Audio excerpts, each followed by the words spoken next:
السلام علیکم guys, welcome to my YouTube channel نئی موتو ٹی وی۔ آج کی اس ویڈیو میں آپ سے بات کرنے والا ہوں جو لوگ الٹا سوتے ہیں۔ رسول اکرم صلی اللہ علیہ وآلہ وسلم نے پیٹ کے بل سونے سے کیوں منع فرمایا؟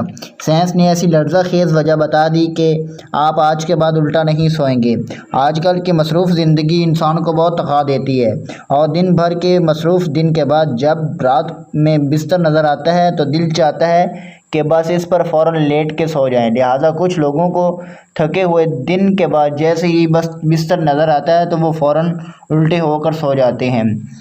لیکن کیا آپ جانتے ہیں کہ پیٹ کے بل سونا کتنا خطرناک ہے؟ پیٹ کے بل سونا آپ کی گردن اور پیٹ کے لیے بہت نقصان دہ ہے۔ پیٹ کے بل سونے سے آپ کے نیند میں بھی خلل پیدا ہوتا ہے، جس کے باعث اگلے دن آپ کا دن بالکل اچھا نہیں گزرتا اور تھکا تھکا محسوس کرتے ہیں۔ پیٹ کے بل سونے سے آپ کے ریڑھ کی ہڈی میں کھنچاؤ پیدا ہو جاتا ہے، جس کے باعث آپ کو سونے میں دقت محسوس ہوتی ہے اور آپ اپنے روٹین کے کام بھی صحیح طریقے پر سر انجام نہیں دے سکتے۔